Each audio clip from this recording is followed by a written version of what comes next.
નમસ્કાર મિત્રો આજની વિડીયોમાં વાત કરીશું ગુજરાતના 25 મહત્વના સમાચાર અને મુખ્ય અપડેટની। સૌપ્રથમ વાત કરીએ તો હવામાન અને વરસાદની નવી સિસ્ટમ સક્રિય થતા રાજ્યમાં ચોમાસાનો વધુ એક રાઉન્ડ શરૂ થતા વિવિધ વિસ્તારોમાં વરસાદી માહોલ જામ્યો છે। અતિ ભારે વરસાદની આગાહી છે, જેમાં અમદાવાદ, આણંદ, વડોદરા, ભરૂચ, નર્મદા, સુરત, તાપી અને ડાંગમાં તંત્ર દ્વારા એલર્ટ જારી કરવામાં આવ્યું છે। એસડીઆરએફ અને એનડીઆરએફની ટીમો એલર્ટ મોડ ઉપર આવી ગઈ છે। વરસાદી ઇમરજન્સીને પહોંચી વળવા માટે સંવેદનશીલ જિલ્લામાં એનડીઆરએફ અને એસડીઆરએફની ટીમો તૈનાત કરી દેવામાં આવી છે। સૌરાષ્ટ્ર અને ઉત્તર ગુજરાતની વાત કરીએ તો તેના અનેક તાલુકાઓમાં પણ હળવાથી મધ્યમ વરસાદી ઝાપટા થઈ શકે છે।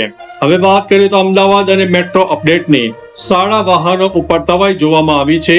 અમદાવાદમાં વિદ્યાર્થીઓની સુરક્ષાને ધ્યાનમાં રાખીને આરટીઓ અને ડીઈઓ દ્વારા લાયસન્સ વિનાના વાહન ચાલકો સામે ઝુંબેશ શરૂ કરવામાં આવી છે। બીજી તરફ અમદાવાદમાં પાણી ભરાવાની સમસ્યા। નીચાણવાળા વિસ્તારોમાં પાણી ભરાતા મ્યુનિસિપલ કોર્પોરેશન દ્વારા પ્રી મોન્સૂન કામગીરી અને પમ્પિંગ સ્ટેશનોને સક્રિય કરી દેવામાં આવ્યા છે। હવે વાત કરીએ તો અમદાવાદમાં આજે વહેલી સવારે ભૂકંપનો આંચકો નોંધાયો છે, જેમાં 2.9ની તીવ્રતાનો હળવો ભૂકંપનો આંચકો આવ્યો હોવાનો અહેવાલ છે। હવે વાત કરીશું ગુનાખોરી અને કાયદા વ્યવસ્થાની। સુરતમાં પોલીસનું મેગા કોમ્બિંગ હાથ ધરવામાં આવ્યું છે। તહેવારો પૂર્વે શાંતિ જાળવવા માટે સુરત પોલીસના ઝોન નંબર 2 વિસ્તારમાં મેગા સરપ્રાઇઝ ચેકિંગ કરવામાં આવ્યું છે। હવે વાત કરીએ તો સાણંદ ઉમિયા ચોરી કેસની। મંદિરમાં ચોરી કરીને માનતા રાખતી 5 સભ્યોની ચોર ગેંગને પોલીસે ઝડપી પાડી છે। વાત કરીશું સુરતમાં વોલ્ટ કૌભાંડની। નક્ષત્ર સેલ્ફ વોલ્ટ કૌભાંડ કેસમાં ચોરીનું સોનું ખરીદનાર 2 વેપારીઓની ધરપકડ કરવામાં આવી છે। હવે વાત કરીએ તો જામનગર મર્ડર કેસમાં ક્રાઇમ બ્રાન્ચે તપાસ તેજ બનાવીને ખુલાસો પણ કર્યો છે। હવે વાત કરીશું બિન અનામત નિગમની ઠગાઈ। ગાંધીનગરમાં બિન અનામત વર્ગ નિગમ સાથે છેતરપિંડીના કેસમાં સીઆઈડી ક્રાઇમે 2 આરોપીઓ સામે ગુનો નોંધ્યો છે। હવે વાત કરીશું શિક્ષણ અને રોજગારની। પ્રાથમિક શાળામાં ભરતી।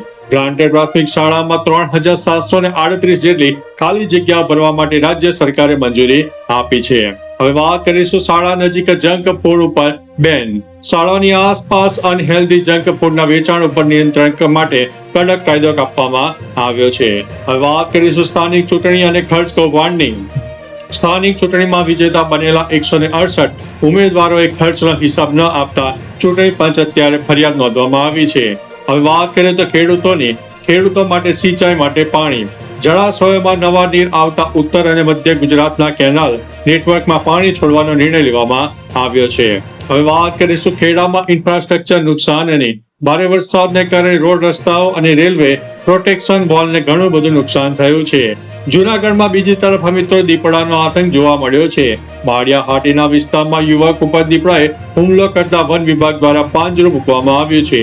હવે છોટાઉદેપુર વન વિભાગની વાત કરીએ તો રતનમહાલથી કેવડી તરફ વાઘ અને અન્ય હિંસક પ્રાણીઓની અવરજવરને પગલે વન વિભાગ અત્યારે સતર્ક બની ગયું છે। હવે વાત કરીશું સોના ચાંદીના ભાવની। સ્થાનિક બજારમાં સોનાના ભાવમાં ઘટાડો નોંધાતા ખરીદારોને થોડી રાહત મળી છે। હવે વાત કરીએ તો યુપીઆઈ નિયમો અંગે જાગૃતિ। ઓનલાઈન નાણાકીય લેવડ દેવડમાં નિયમ મુજબ મોટા ટ્રાન્ઝેક્શન પર તંત્રની નજર। એસટી બસની વાત કરીએ તો સેવામાં સુધારા।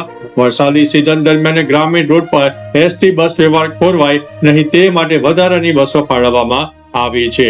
હવે વાત કરીશું અંબાજી પાવાગઢ યાત્રાધામની। શ્રાવણ માસ પૂર્વે યાત્રા ધામોમાં શ્રદ્ધાળુઓ માટે વિશેષ દર્શન અને સુરક્ષા વ્યવસ્થા ગોઠવવામાં આવી છે। હવે વાત કરીએ જીએસટી કલેક્શનની।